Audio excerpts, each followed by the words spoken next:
Welcome back to the channel. Good evening, good morning, good afternoon from wherever you are watching from. This is Football Insights, where we talk about football related issues. Click on the subscribe button, press the notification bell so that anytime we upload, you will be the first person to receive it. Follow us on all our social media platforms so you can see it. It is rolling there. So go and click on the link and then follow us there. This is your Champions League review. Champions League round of 16. Some matches were played last week, this week. Matches were played Tuesday and Wednesday. So we are bringing you the review of what actually happened in the Champions League. But then, before we move to the Champions League, Sir Jim Ratcliffe has been talking. He's the owner of Manchester United. He has been talking. We'll bring you a video on that. What he has said about the project of Manchester United, Greenwood, and other things. I will make sure I bring you that in the course of the week. But this is your Champions League review. Champions League Tuesday and Wednesday review. Let's get straight into the video. So we start straight from Inter Milan. Inter Milan played on Tuesday. Inter Milan versus Atletico Madrid. It was going to be very difficult for Inter Milan. Both teams, but Atletico Madrid were playing away from home. So that yes, it's going to be very, very, very difficult for Atletico Madrid. But Atletico Madrid are also not, a very, very, very, very, they are not just a smaller side that you can just triumph over them. It doesn't happen that way, So Atletico Madrid lost by 1 goal against Inter Milan. It was expected because the football Inter Milan is playing this season. You are not ready. You are not ready to meet them. Are you ready to face Inter Milan this particular season? The football they are playing. Marcos Thuram, Lautaro Martinez, Nicolo Barella, those boys are playing in top level football this particular season. But this particular game, both of the teams wasted chances. Like Inter Milan wasted a lot of chances, and then it is going to worry them when they go to Civita's Metropolitano Sport Stadium. It is going to worry them very, very, very well because you are playing at Giuseppe Meazza San Siro, so you should be able to score like 3-2 or 4 past Atletico Madrid. If you have the chance, just take it, because Atletico Madrid are unpredicted team. You cannot predict them. What they will be able to do, you cannot predict. As a matter of fact, I think Griezmann has 18 goals in this particular season. Morata has like 19 goals. So they are unpredictable. You cannot predict them. So when you get them, score them. When you get them, score them. But Inter Milan didn't do that. Marcos Thuram wasted chances. Lautaro Martinez wasted chances. Marco Arnautovic scored the goal for Inter Milan. He even wasted like 2 chances before scoring. So it was a very, very brilliant goal by Arnautovic. Marco Arnautovic scored for Inter Milan. So he has scored for Inter Milan. They have won the first leg. Mind you, there is no away game in this particular Champions League. It was removed, I think, 2 years ago. Yeah, it was removed 2 years ago. So no away goal. So don't tell me, oh, I went to away, I scored 1, so it's okay. No away goal. So Inter Milan, I am expecting them to qualify. But then, it is going to be very difficult when they go to Civita's Metropolitano Sport Stadium. Let's move to one game that also happened. We move straight to BVB, Borussia Dortmund. Borussia Dortmund played against PSV Eindhoven. Borussia Dortmund has been very brilliant in the Champions League away games this particular season. They have been very brilliant, very, very, very brilliant. When they go to away, that is where they play their ball. So they scored in the 24th minute. Donny Marlan scored for Borussia Dortmund in the first half. And then, Luke de Jong has been very, very, very, very, very instrumental for PSV Eindhoven. He also scored, or he equalized in the 56th minute for PSV Eindhoven. So PSV Eindhoven sat at Eindhoven and then, drew against Borussia Dortmund. It is something, because the quality of BVB and then Eindhoven is not the same. But then if you are able to draw against Borussia Dortmund, who is very, very, very, very, they have been very brilliant in away games. So it is very good for Eindhoven. So PSV Eindhoven drew against Borussia Dortmund in Eindhoven, Champions League round of 16. It is not easy, very, very, very, very good games, great games out there by the various teams. Let's quickly move to Barcelona against Napoli. This game ended 1-1, 1-1 draw. Robert Lewandowski scored for Barcelona in the 60th minute. Victor OSIMHEN scored for Napoli in the 75th minute. So the two strikers came to play. Since Xavi announced his departure, Lewandowski has been cooking. Has been cooking. Yeah, I think he has scored 6 goals and then 1 assist. So he has been doing very. He's a world class striker. He's not even a top class. He's a world class striker. When you have a world class striker and then he goes blank for like some games, you should be able to give him time because he's a world class striker. On any day, he can come to your aid. And that is Robert Lewandowski, bro.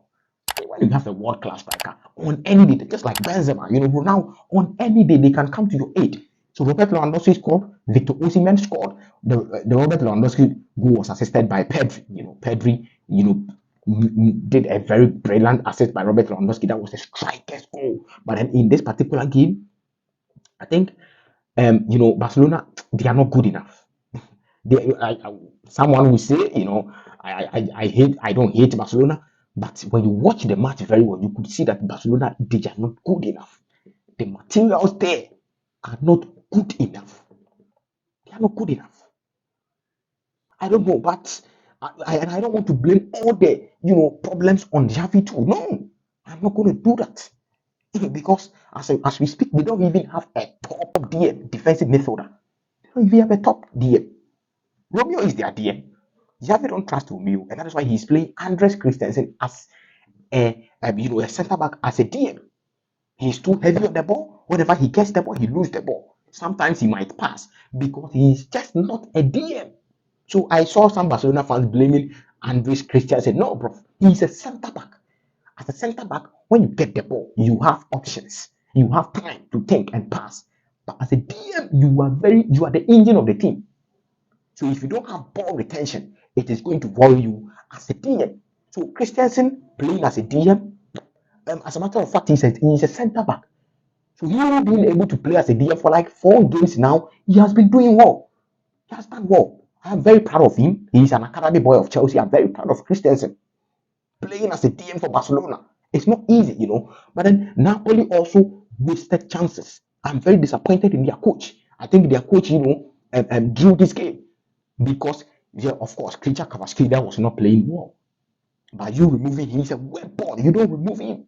He's a very, very, very great weapon. Lobotka was, he did okay, but I saw Lobotka as, someone who could go out for, another midfielder to come in than to remove Krejci Kvaratskhelia.